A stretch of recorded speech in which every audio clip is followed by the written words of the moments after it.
Dahulu kala, seorang tukang giling memelihara seekor keledai. Selama bertahun-tahun, keledai bekerja keras dan menjadi penolong yang sangat diperlukan bagi tukang giling. Tapi tahun-tahun berlalu, dan keledai itu menjadi tua dan lemah. Dia tidak bisa lagi bekerja di penggilingan, dan pemiliknya tidak punya sarana untuk memberi makan hewan itu. Jadi setelah sedikit merenung, tukang giling membawa keledai itu ke ladang dan meninggalkannya. Keledai itu tersandung di tempat untuk waktu yang lama, tidak tahu harus berbuat apa. Tiba-tiba ia memutuskan akan pergi ke kota gemilang Bremen untuk menjadi musisi jalanan dan mencari nafkah dengan bermain gitar. Jalan menuju kota membawa keledai ke hutan. Untuk waktu yang lama dia melewati pepohonan sampai dia bertemu dengan seekor anjing yang sedih tergeletak di rumput. Dia telah berlari jauh, dan sekarang dia kelelahan di jalan. Keledai itu menyapa anjing itu dan bertanya mengapa dia sedih. Kemudian anjing itu berkata bahwa dia dulunya adalah pemburu yang hebat, sehingga tidak ada satu mangsa pun yang bisa melarikan diri. Tapi sekarang dia sudah tua dan tidak bisa lagi mengejar permainan. Karena itu, pemilik mengusirnya. Keledai itu berpikir sejenak, lalu memberitahu anjing itu bahwa dia berencana menjadi musisi jalanan. Tiba-tiba anjing itu melompat dan menggonggong dengan gembira. Ternyata dia tahu cara menyanyi dan memainkan drum dengan baik, dan karena itu tidak keberatan menemani keledai itu dan memutuskan. Sekarang keledai itu tidak pergi ke Bremen sendirian. Mereka berjalan melintasi hutan bersama, dan masing-masing bernyanyi dengan caranya sendiri sebaik mungkin. Dan kemudian mereka bertemu seekor kucing di jalan. Dia sangat sedih karena teman yang baru berteman tidak bisa lewat. Mereka mulai bertanya kepada kucing itu mengapa dia begitu tidak bahagia. Ternyata nyonya jahat mengusir kucing itu keluar rumah, karena ia sudah tua dan tidak bisa lagi menangkap tikus. Kemudian keledai itu berunding dengan anjing itu, dan mereka memutuskan untuk membawa kucing itu ke dalam kelompok sebagai pemain biola. Maka hewan-hewan itu melanjutkan perjalanan mereka ke Bremen, sampai mereka bertemu dengan ayam jantan dalam perjalanan. Dia duduk di pagar dan berkokok ketakutan di tenggorokan ayam. Teman-teman berbicara dengannya dan mengetahui bahwa ayam jantan telah melarikan diri dari nyonya rumah, yang menganggapnya tua dan memutuskan untuk memasak sup darinya. Tanpa berpikir dua kali, keledai, anjing dan kucing memanggil ayam jantan ke dalam kelompok, memberinya balalaika. Jadi rombongan yang baru terbentuk itu berjalan melewati hutan sampai malam tiba. Teman-teman tidak punya pilihan selain bermalam di dekat pohon besar. Keledai dan anjingnya berbaring dari bawah, kucing itu memanjat ke dahan, dan ayam jantan itu duduk di atas pohon. Tiba-tiba sebuah cahaya menyala di kejauhan. Ayam jantan itu mengangkat matanya yang pikun dan melihat sebuah gubuk yang cahayanya redup. Kemudian teman-teman tersebut memutuskan untuk bermalam di sebuah gubuk. Tetapi ketika mereka berjalan ke gubuk dan melihat keluar jendela, mereka melihat 4 perampok di sana, merayakan perampokan sukses lainnya. Karena sudah sangat lapar, para musisi memutuskan untuk mengusir para bandit dari sarang mereka. Dan sekarang sebuah rencana telah matang di benak teman-teman. Keledai itu jatuh di ambang jendela, anjing itu duduk di atas keledai, kucing di atas anjing, dan seekor ayam jantan ternyata ada di puncak piramida. Kemudian keledai mulai berteriak, anjing menggonggong, kucing mengeong, dan ayam jantan berkokok. Takut dengan kemunculan monster yang tiba-tiba, para perampok lari keluar gubuk dengan ketakutan. Dan teman-teman dengan senang hati menetap di gubuk itu. Mereka memakan makanan para perampok dan pergi tidur dengan tenang. Namun, para bandit tidak mau menerima kenyataan bahwa sarang mereka diambil alih. Dan kemudian mereka mengirim salah satu perampok untuk menyelidiki. Di bawah kegelapan malam, dia berjalan ke dalam gubuk, tetapi dalam kegelapan tidak memperhatikan kucing itu dan menginjaknya. Kucing itu menggaruk kaki bandit itu dengan marah. Anjing itu menggigit tangannya, ayam jantan mematuk kepalanya, dan keledai itu menendang kuku kakinya dengan sekuat tenaga. Jadi, bandit itu lari keluar dari gubuk dengan ngeri dan memberitahu perampok lainnya bahwa raksasa yang mengerikan telah menetap di sarang mereka, dari siapa lebih baik menjauh.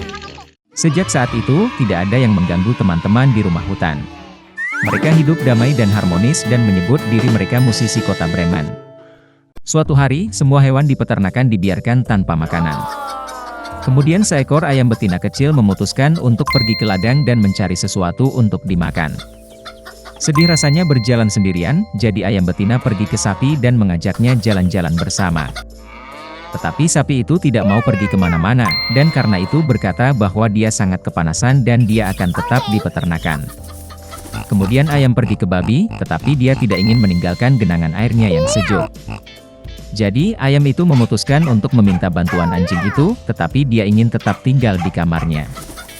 Akhirnya ayam pergi ke bebek. Setelah berpikir sejenak, dia juga menolak untuk meninggalkan kolam. Tidak ada yang mau pergi dengan ayam, jadi dia harus mencari makanan sendiri. Jadi, seekor ayam berjalan melintasi ladang dan menemukan beberapa butir gandum.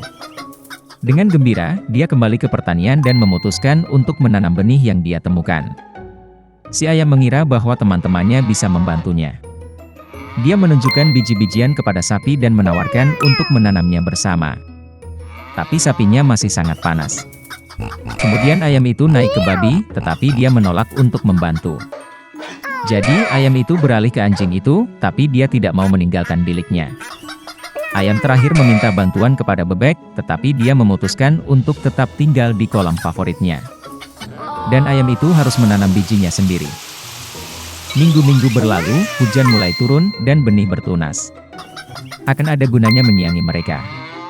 Kemudian ayam bertanya kepada teman-temannya siapa yang bisa membantunya.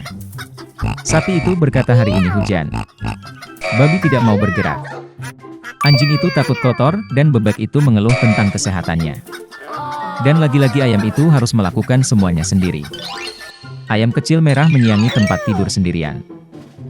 Setelah beberapa saat, gandum tumbuh dan tibalah waktunya untuk panen.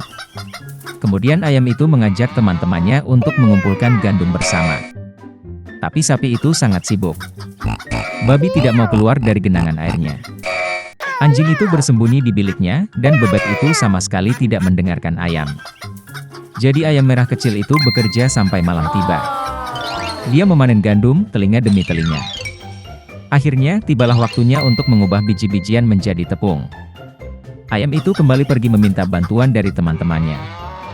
Kemudian sapi tersebut berkata bahwa sudah waktunya dia memberi susu, dan menolak untuk keluar dari kandang. Babi itu juga tidak mau membantu. Anjing itu berkata bahwa dia tidak tahu cara membuat tepung, dan bebek itu sangat sibuk berenang di kolam. Ayam kecil itu memotong gandumnya sendiri dan mengubahnya menjadi tepung. Akhirnya, saatnya memanggang roti yang enak. Ayam itu meminta bantuan teman-temannya. Tetapi sapi itu tidak punya waktu untuk bekerja. Babi itu terlalu lelah untuk membantu. Anjing itu sedang sibuk, dan bebek itu berkata bahwa dia sama sekali tidak tahu cara memanggang roti. Kali ini ayamnya benar-benar marah. Dia pergi ke dapur, dan dia menguleni adonan dari tepung yang dia giling. Dia memasukkannya ke dalam cetakan sendiri, mengirimkannya ke oven dan menunggu roti dipanggang. Saat aroma makanan yang baru dipanggang menyebar, ayam mengeluarkan roti dari oven. Dia pergi ke taman, duduk di meja dan menelepon teman-temannya. Melihat roti segar, seluruh penghuni peternakan mengerumuni ayam. Mereka semua ingin makan enak. Tetapi ayam itu berkata bahwa dia tidak akan berbagi dengan teman-temannya. Bagaimanapun, dia membuat roti sendiri, dan karena itu hanya dia yang pantas makan. Dan dengan nafsu makan yang besar, ayam itu mulai mematuk rotinya. Tapi dia tidak bisa menerima kenyataan bahwa teman-temannya lapar. Kemudian ayam memutuskan untuk berbagi makanan, tetapi hanya jika teman-temannya berjanji untuk terus membantunya dalam segala hal. Sekarang semua hewan merasa malu dengan tingkah laku mereka, karena mereka menyadari bahwa ayam itu benar. Dan mereka berjanji untuk selalu saling membantu dalam segala hal. Ayam merah kecil tahu bahwa teman-temannya sedang belajar pelajaran yang nyata. Dia berbagi roti dengan mereka. Teman-teman makan bersama, kenyang, dan puas. Mereka tinggal di ladang dalam waktu yang lama dan selalu saling membantu.